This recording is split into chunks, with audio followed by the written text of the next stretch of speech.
This is a live shot of Buckingham Palace in London, England, where thousands, if not millions of people will gather to pay their respects to Queen Elizabeth II. Good evening. England's longest reigning monarch has died at the age of 96. Buckingham Palace made the news official this afternoon, saying the Queen died peacefully at Balmoral.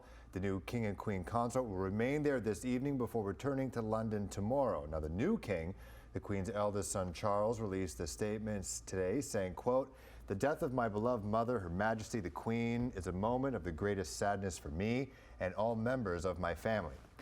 We mourn profoundly the passing of the cherished sovereign and much-loved mother. I know her loss will be deeply felt throughout the country, the realms, and the Commonwealth, and by countless people around the world. During this period of mourning and change, my family and I will be comforted and sustained by our knowledge of the respect and deep affection in which the Queen was so widely held." Matt Ingram joins us now in studio to help chronicle the late Queen's life and her unique connections to Canada. Good evening. Good evening, Taz. She was born just 8 years after the end of World War I, and during her 96 years of life impacted some of the most important events in world history. She served as a mechanic in World War II while still a princess, and as Queen, she helped the British Empire transition to the Commonwealth of Nations, inspiring generations with her dedication to serve her country. Today, as the world remembers her life, we take a look back at who she was and how she was connected to our home here in the Golden Horseshoe. Even before she became the Queen, Elizabeth II made a promise. I declare before you all that my whole life, whether it be long or short, shall be devoted to your service and the service of our great imperial family to which we all belong. A promise she kept until her death 70 years later, reaching her platinum jubilee this year at the age of 96. She was the longest reigning monarch in British history. She ascended the throne in 1952 after the death of her father, King George VI, becoming queen at just 25 years old. She was crowned in 1953 in the first televised coronation. And 4 years later gave her first televised Christmas address to the Commonwealth. I believe that together we can set an example to the world, which will encourage upright people everywhere. A tradition she continued for the rest of her reign. I wish you all a very happy Christmas. During the decades, she was served by 15 British prime ministers, beginning with Winston Churchill, and most recently Liz Truss, who she asked to form government in her name just 2 days ago at Balmoral Castle in Scotland, where she died. 12 Canadian prime ministers have come and gone, including Pierre Elliott Trudeau, who was with her when she came to Canada in 1982 to repatriate the Canadian Constitution. The moment the Queen puts her signature on this document, it becomes law. The Queen had struggled with her health for most of the last year, pulling out of a series of public events and often handing over duties to her son, King Charles III. Her husband of more than 73 years, Prince Philip, died last April. He has quite simply been my strength and stay all these years.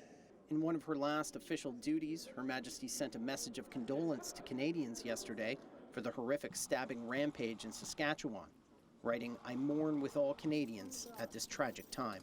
To go on for 7 decades uninterrupted really speaks to the success of her ability to lead. McMaster University royal historian Justin Volk says her lengthy reign is a testament to the Queen's ability to adapt to changing circumstances. While other European monarchies were falling in the early 20th century, Volk says the British royal family learned it must change to survive. And that is a legacy that the Queen not only has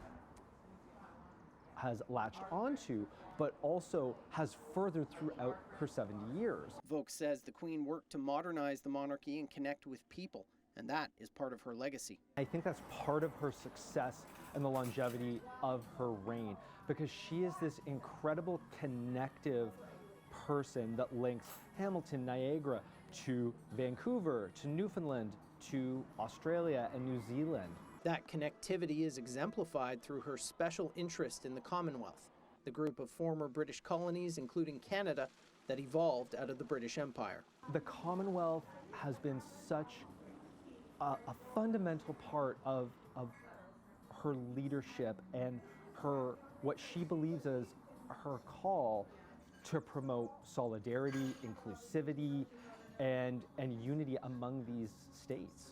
Despite being across the pond, the Queen has many connections to our communities here in the Golden Horseshoe and visited our region several times. First was in 1951 when she was still a princess.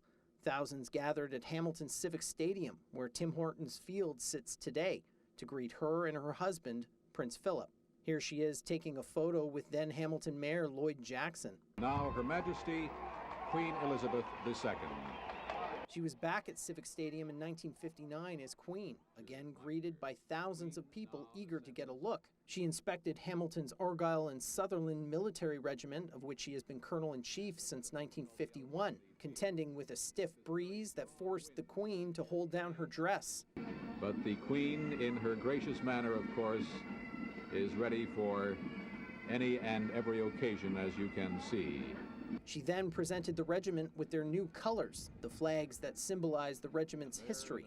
In 2002, she made her final trip to our region, making a stop at Sheridan College in Oakville, where she visited students from the animation department and journalism new media program. She walked into the control room and she smiled, and we showed her some of the technology that we were streaming over the World Wide Web, and she asked if that was the internet, and she laughed when I curtsied.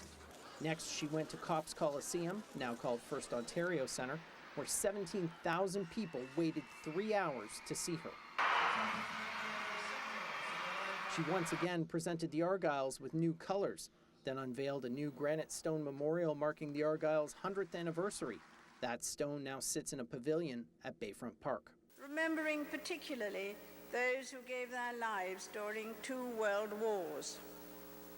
Its location in such a prominent place within the city of Hamilton will provide a continuing link between the regiment and the city from which it draws its strength. That close connection with the Argylls and Hamilton has continued. In one of Hamilton's darkest moments, Her Majesty reached out to show her support.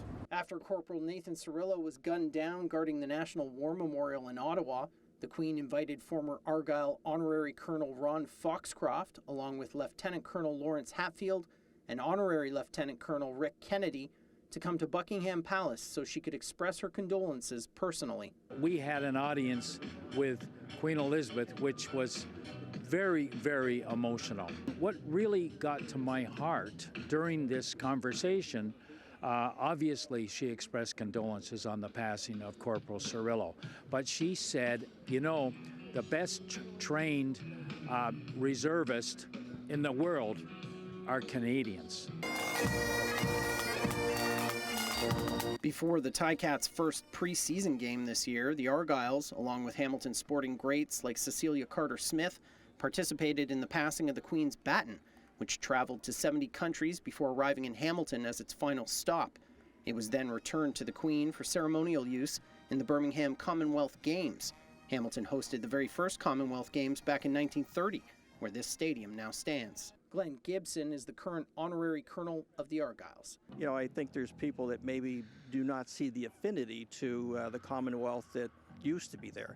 But I think when you're actually at events where she's in attendance or the royal family is, it's an amazing experience to see people light up and want to meet her and really look at her messaging. Her messaging is all just very solid stuff. It's a message of service and duty that has inspired many around the world, including right here in Hamilton, Halton, and Niagara.